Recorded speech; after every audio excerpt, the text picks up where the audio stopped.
Good morning, everyone. We'll continue here in the CHOFETZ CHAIM, the laws of Lashon Hara, Klal Dovid, the 4th chapter here.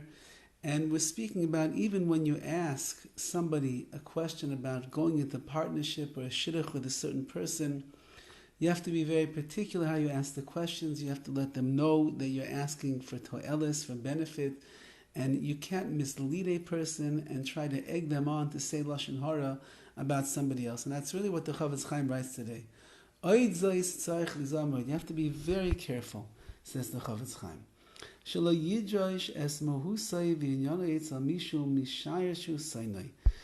If Ruvain wants to know about the business practices of Levi, and he calls Shimon, and he knows that Shimon and Levi don't really get along so well, that Shimon dislikes, perhaps even a Sinai, he's an enemy of his.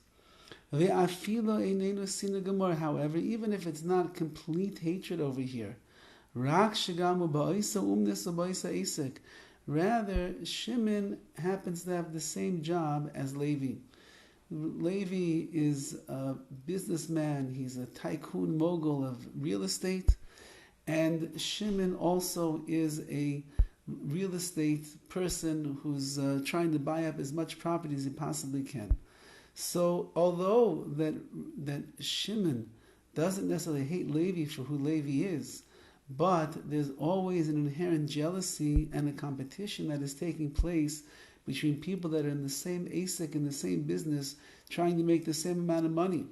And therefore, like it's known, according to the Midrash, tells us that every person has a dislike for his fellow competitor. And so therefore, in this particular case, Ruvain is asking Shimon, can you tell me, is it a good idea to get involved in a business dealing with Levi?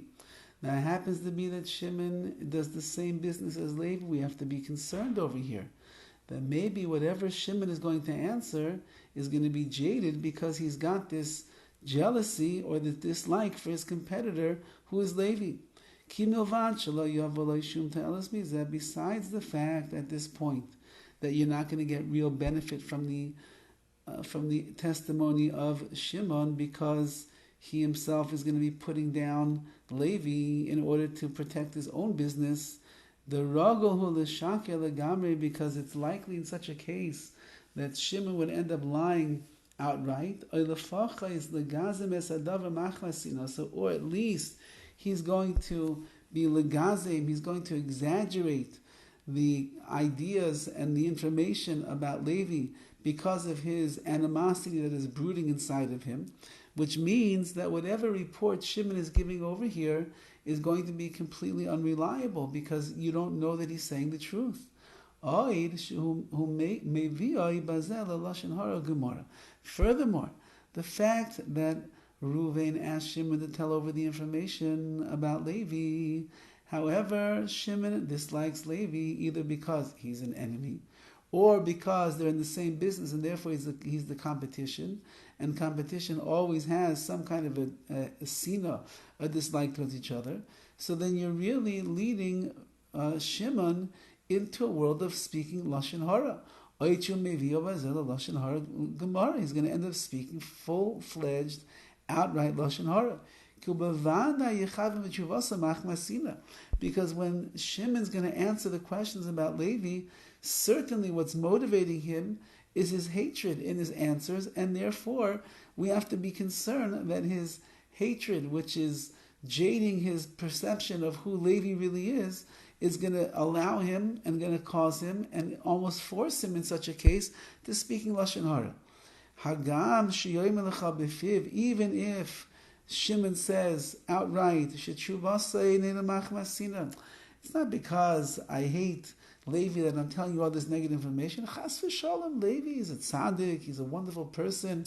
Doesn't even bother me that he has the same business and he's doing better than me. No, nothing at all. Shimon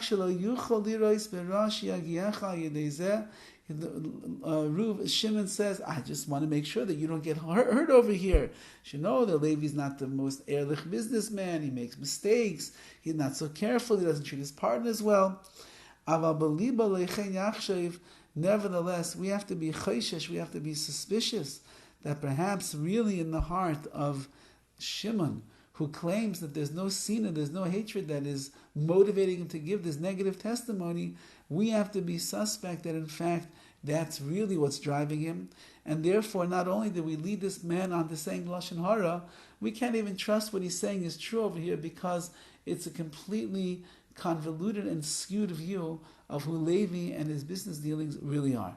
Says the CHOFETZ that when you get into such a situation where you're asking for help, you got to understand, should you go into this partnership or not, you must be very clear and you must know carefully who you're asking to make sure that you do not trample upon the laws of Lashon Hara. Have a wonderful day.